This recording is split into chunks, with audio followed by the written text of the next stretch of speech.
Between 1959 and 2016, the Central Intelligence Agency of the United States made at least 638 documented attempts to assassinate Fidel Castro.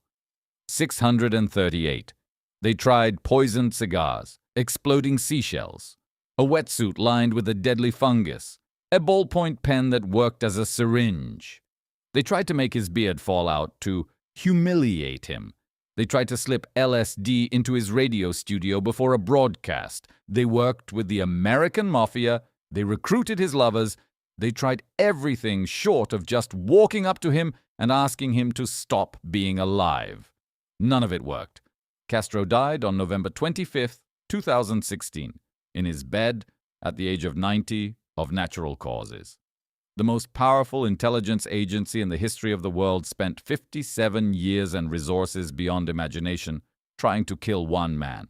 One man won. Let's talk about how. To understand why the CIA spent half a century trying to kill Fidel Castro, you need to understand what Castro represented to the United States in 1959. Cuba sits 90 miles off the coast of Florida. 90 miles. On a clear day, you can almost see it. And in January 1959, a bearded revolutionary lawyer named Fidel Castro marched into Havana and overthrew the American-backed dictator Fulgencio Batista. Castro was not initially an avowed communist. He was a Cuban nationalist who wanted Cuba to be independent. But independent meant not controlled by American corporations and American interests, which had dominated Cuba for decades. American companies owned huge portions of Cuban land and industry. The American mafia ran the casinos.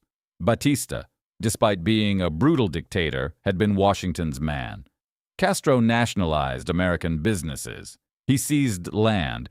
He kicked out the mafia. And then, when it became clear that the United States was going to be hostile to his government, he turned to the Soviet Union. For Washington, this was a nightmare. A Soviet-aligned country 90 miles from Florida, in the middle of the Cold War, run by a charismatic revolutionary who seemed genuinely popular with his own people. Something had to be done. The something, the CIA decided, was Castro had to go. The first major attempt was the Bay of Pigs invasion in April 1961.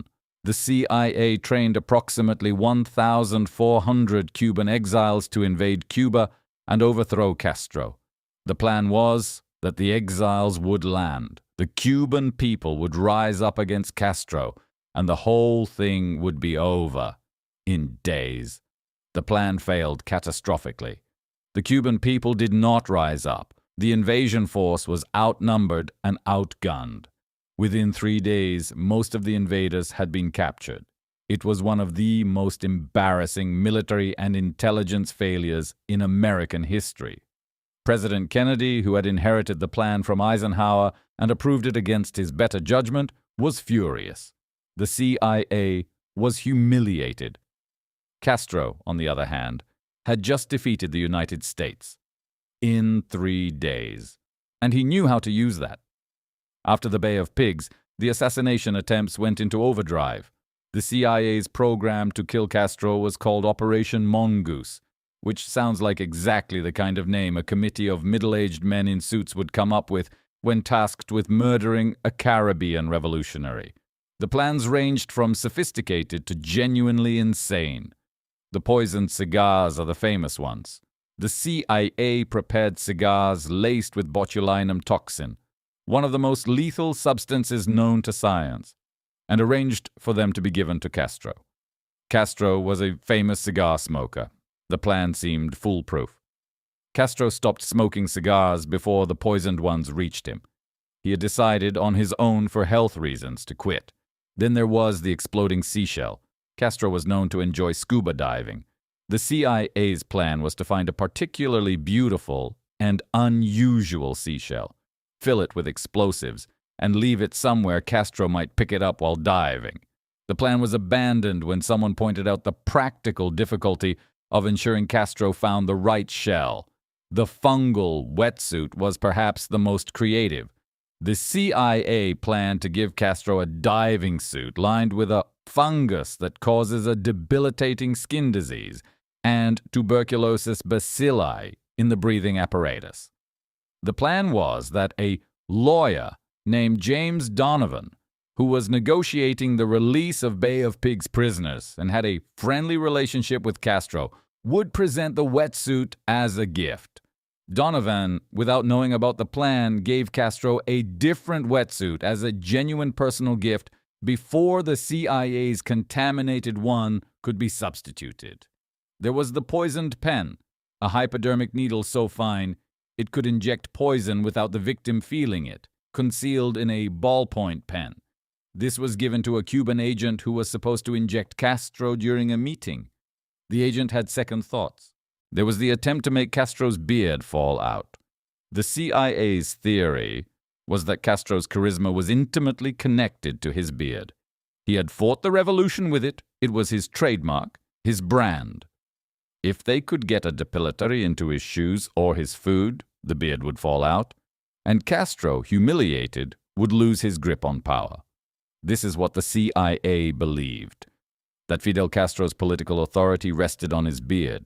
The beard stayed. There were attempts involving the mafia. The CIA, in one of the more surreal episodes of the Cold War, recruited organized crime figures to help kill Castro. The mafia had their own reasons to want Castro dead. He had closed their casinos and cost them enormous amounts of money.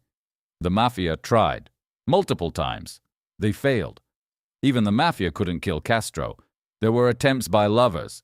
The CIA recruited Marita Lorenz, a German woman who had been Castro's lover, to poison him.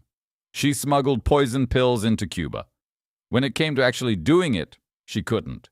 She later said Castro seemed to know what she was there for, handed her his gun, and essentially dared her to use it.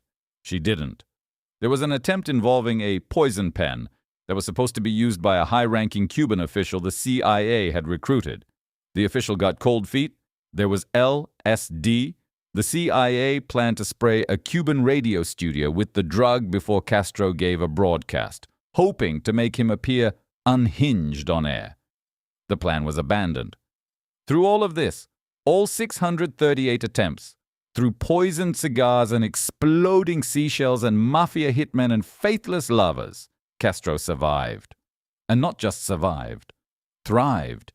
He seemed after a while to find the whole thing amusing. He gave a speech in which he said that if surviving assassination attempts were an Olympic sport, he would win the gold medal.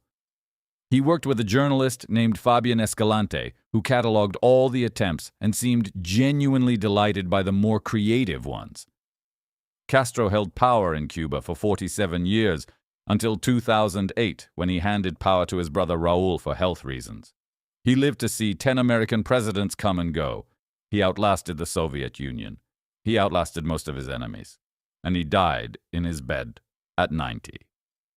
Here is the thing about the Castro assassination attempts that the official history tends to gloss over. They were not just failures. They were catastrophic, embarrassing, sometimes farcical failures that said something important about the limits of power.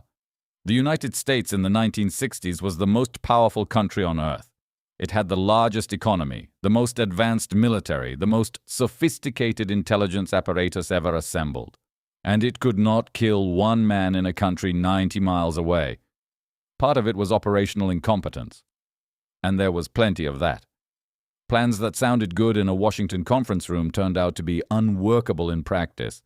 Intelligence agencies, it turns out, are not actually very good at killing specific people. But part of it was something else.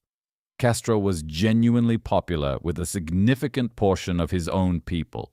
He had networks of loyalty and protection that the CIA consistently underestimated.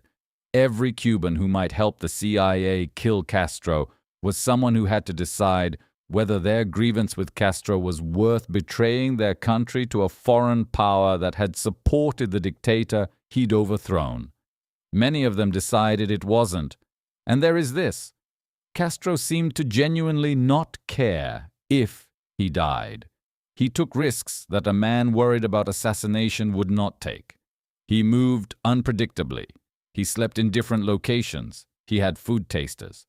But he also gave speeches to enormous crowds. He dove in Cuban waters.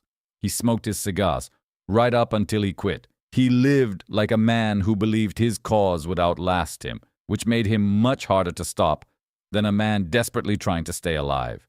His name was Fidel Castro. The CIA spent 57 years trying to kill him. He spent 57 years not dying. One of them was better at their job than the other.